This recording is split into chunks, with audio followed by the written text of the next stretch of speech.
Good afternoon on what is a cool, very bright and sunny day. It is October, Sunday the 15th. I've got a nice hot cup of tea.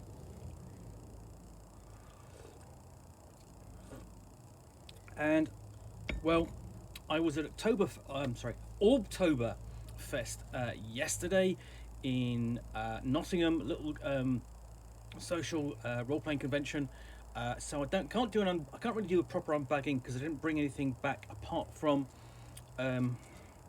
these dice from Paladin Dice. It's a really nice fetching colour, which is what attracted me to them. I really like them. One of my favourite colours is green, and this is a really nice shade.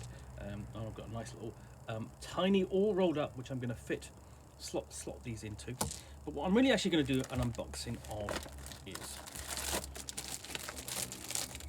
this. This is Dungeons and Dragons Adventurer issue number 3. Now the first thing you notice about this is the change of format. It's all self-contained, there's no backing board like you have with issue 1. You've got the backing board and the dice in there, and then with issue 2 you've still got a different backing board, plus you've got another set of dice, although they're not tinned. So the other thing that is noticeable about this, not necessarily on the cover, because it's not a feature, is the price. So the first issue is $1.99, and the second issue is $4.99, and the third issue, it's a bit hidden away. I don't know whether I can see it when it says what the price actually is. Oh yeah, down there in very tiny letters. So the price of this goes up to $8.99. Changes format, just self-contained plastic bag, sealed, instead of the backing. So I think that's as expected, because essentially what you've got in terms of the D&D adventure is a partwork which will build up in different parts to build a complete Dungeons and Dragons collection, exploring all of the aspects of the rules and the settings, in particular the Forgotten Realms settings, and give you things like dice and miniature figures, and even a dice jail, depending upon whether or not you subscribe, and folders to put all of these things in. So knowing how different the packaging is, because essentially this is in soft polythene packaging, this is in harder cellophane. I brought out a pair of scissors in preparation. So just slicing this open, a whole lot easier than unboxing other things. Then we can easily pull the things out. So what this does promise is this includes your first 4 exclusive character miniatures. These are produced by WizKids, and they're not technically miniatures, because when you think of miniatures, you think a little bit metal miniatures, previously lead, but they've been played in. I don't know what metal they use these days, because I'm not really into miniatures myself, because I don't have room, and it's just another sort of like gaming expense, and I like them very much, but they are little gaming flats which come in this little package, and they're not a new concept, because you used to buy gaming soldier flats like this for your miniature armies. You know, you go back sort of like the early 20th century, and you would get lots of miniature flats, and sort of like also in the 19th century as well.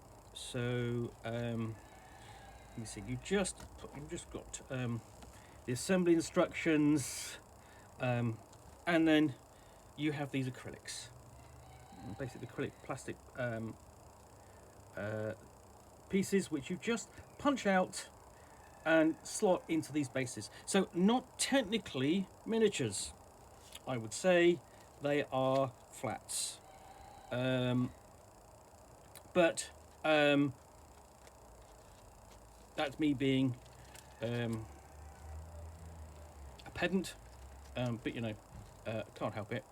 But I mean, the thing is, they are what they do represent is that they're a much cheaper and easier little product to have as miniatures. Now, and the other thing about these miniatures is that they represent the 4 characters, the 4 pre-generated player characters you got with issue 1. Okay, ready to play through an adventure. The encounter which is included in this issue, and then continue with the adventure or the encounter in this issue. So, what else do you get besides those? You get this. Issue 3, new promises new and exclusive adventure, take on the Red Wizards, a guide to D&D conditions, maximise your skills, become a great wizard. Look inside. Now the other thing to notice is the binding. There is almost no binding there. This is glued and not bound. It's intended to be really taken apart so you can slot the individual pages into the folders as they become available. So it's almost beginning to come apart there at the top there, but you've got the contents page. What we have is sage advice, character creation, and then the third option, if there is lore, which would be on the factions, and then you'll have the Adventure 3 Tower of Iron Will.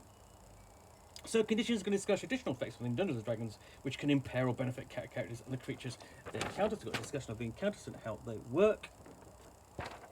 And then so we have also a discussion of the different condition effects. And then we move on to skills. So introduction to skills. Skills help determine a character how likely they are to succeed in action, boosted by the specializations they gain from their background and class. So we have explanation of skill proficiencies, and then the skills themselves explained. So this bit fell out. I'll have a look at that in a minute.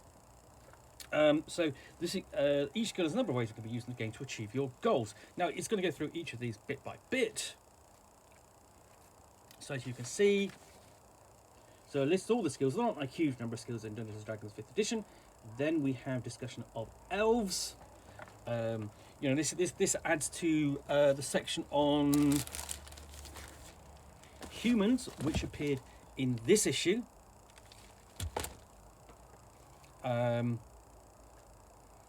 So we have being slightly blinded by the sun, so hopefully you can see this. Elves of Faerun, Expression of Adventure, and a Rise of the Faerun elves. And then surprisingly, it doesn't just stick to one race, it does also do halflings. Describing them as small and practical. I got my halflings are probably my favourite races, so you've got discussion of them, and you can all see that essentially it's got lots of different artwork in here.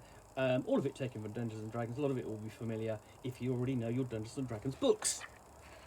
And then we have a discussion of the next class. So the last time it was the rogue, this time it's the wizard, and we're looking at the lure of knowledge. Those dedicated to magic users turn their book smarts into everything from useful utility spells to powerful weapons.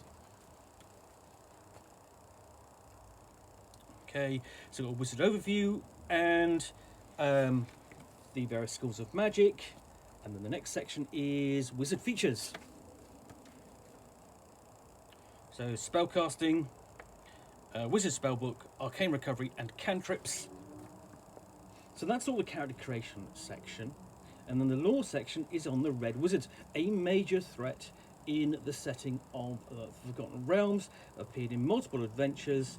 A big feature of the D&D next books, which appeared before Dungeons & Dragons 5th edition 10 years ago, and they're all available on print on demand, worth exploring. And then we also discussion of Thay and Lichdom, and sort of essentially the Dark Forbidding Land where they come from. And this also nicely ties in with the Dungeons & Dragons film, No Honor Amongst Thieves, which is a lot of fun. And of course, then we have the encounter, Tower of an Iron Will. I don't know whether this is going to tie in with Pandelver and Beyond, the recent campaign released by Wizards of the Coast, which the other two encounters did in previous issues of D&D Adventurer, but I really did like those encounters. So let's have a look. But this is in the nearby Sword Mountain, so it's not too far away. But essentially, it's a creepy mystery for the players to solve. It's a little bit of a different tone, but of course, it's a classic kind of scene exploring a wizard's tower. We've got an observatory, a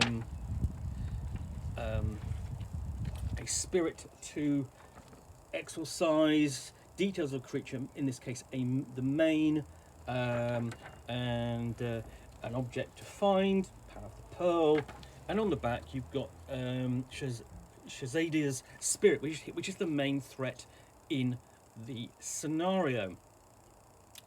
So the other thing is, this is just released the other week, and you've got a nice little creepy kind of tower to explore, perfectly timed also for October and Halloween. And lastly, what we have is a bit of advertising from the company, you know, so basically from Hachette, saying, "Oh, this is what you get if you subscribe," and you do get more. So you know, deliver your door issue 4 with a large D20 die and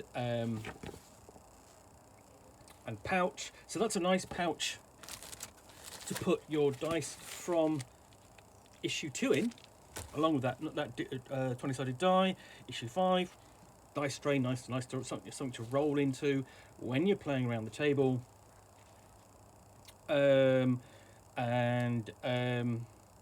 You know, so you get another set of dice free when you subscribe, adventure binders, and of course the aforementioned, I think, ridiculous dice gel.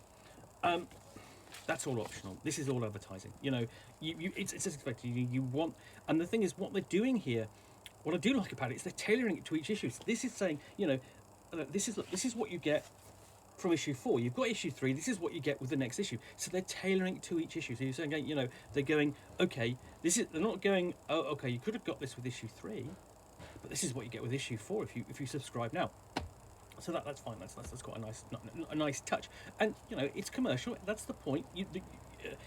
They want you to subscribe.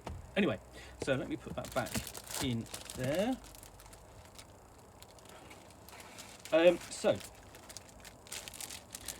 That is issue 3 of Dungeons and Dragons Adventure, available as a partwork here in the UK.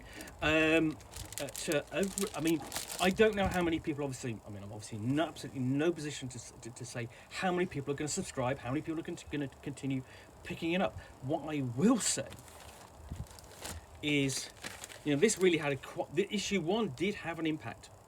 It came out, people went, "Oh, that looks interesting," and it was $1.99, so people picked it up just to see what the fuss was about. And of course, they got a free set of dice, and you know, every gamer has his own dice already, but they're not going to set this. They're not going to, you know, turn down the opportunity to have another set of dice at $1.99, at £2. You know, that's pocket money change, as it were. Anyway, this, you know, so Dungeons and Dragons Adventure, issue 3. Take on the Red Wizards, learn about the Red Wizards, and to learn more about wizards. And that's the other thing, you know, it's got that big section about wizards in there as well, which actually does tie into the background a bit with the Red Wizards. So there's a nice little bit of synchronicity there. So obviously they've thought about this, and it's a well-designed package, I think, overall. Whether or not it is actually worth its price of $8.99, it's up to you to decide. But you know, you can see how it's going to build and build. Anyway, thanks for watching another unboxing in the Nook. If you've enjoyed this, then please do click on the like button down below.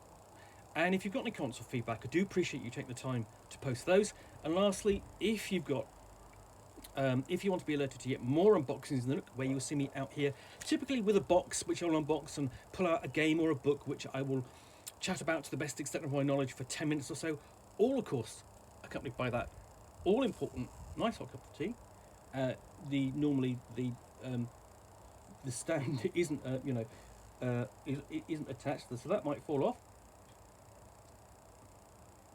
But hey, then please do subscribe to my YouTube channel. Lastly, of course, thanks again for watching. I will be back again soon with another unboxing the Nook. Bye for now.